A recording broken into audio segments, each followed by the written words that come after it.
any genuine motion of the floor? Yes, delegate. Motion to move into a moderated caucus topic what all nations can do to spread awareness about climate change and security risk.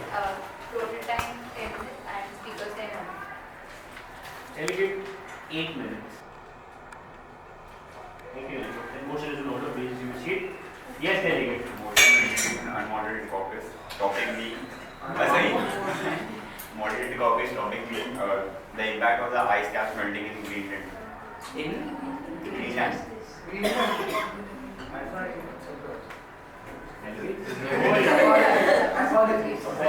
The Security Council, okay? It's a United Nations organization. Anything having the word? Please. For the time being, 8 minutes. each speaker may take. Each speaker 1 minute. like a time. 8 minutes. Delegate of South Africa, what was the country? How will all countries spread, all nations spread awareness to the people about climate change and security? Point of Yes, delegate. Can the delegate do? Yes, sir. Alright, we shall now vote for the first motion. That is the motion raised by the delegate of South Africa about spreading awareness of climate change and security risk. All those for the motion.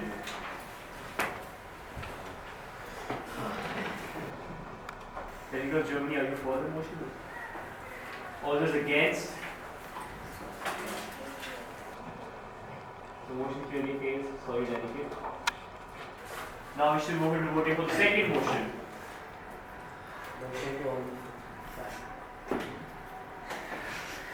Delegate, Vice Chair, it is point of my personal privilege. The delegate, please, the Vice Chair, please go. Please. Anyway, we shall now move into voting for the second motion raised by the delegate of Brazil about how does melting of ice caps in Greenland affect us. All those for the motion. All those against? The motion clearly. Sorry, delegate.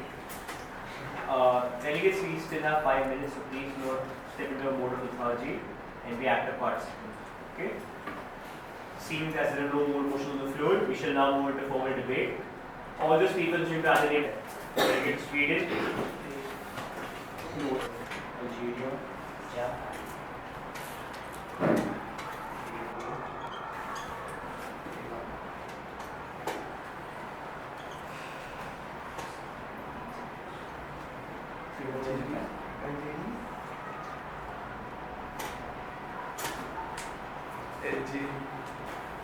Find out everybody. It's a game or A delegate.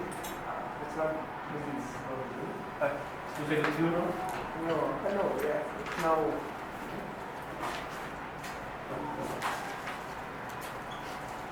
Alright.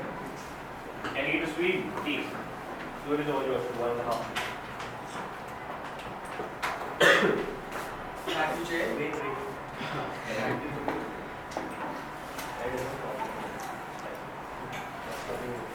Since the mid-1990s, Sweden is one of the few industrialized countries that have managed an absolute decoupling between economic growth and GHG emissions, that is greenhouse gas emissions, a rising economy paired with falling emission levels.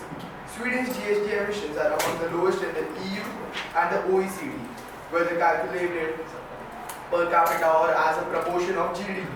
In 2013, Swedish GHG emissions totaled 55.8 million tons of carbon dioxide equivalents compared with 71.8 million tons in 1990, as a 22% reduction. Meanwhile, Sweden's GDP grew to 58% during this time period. This can be seen in light of many nations struggling to achieve even a relative decoupling, which means that emissions continue to increase but not as quickly as growth. Sweden's reduced emissions have been accomplished in spite of a relatively large domestic process industry, a substantial need for heating during cold winters, and long-distance transportation in a large, sparsely populated country. Since the 1990s, a shift from oil for heating purposes to district heating, heat pumps and biofuels have drastically reduced the housing and service sectors, contributing to GHG emissions. In 1995, Sweden became one of the first countries to work to introduce a carbon tax. This excise tax placed on carbon-intense fuels such as oils and actually has helped to actively reduce the dependency on fossil fuels. Thank you. Thank you, delegate. Please Delegate of John. Apologies.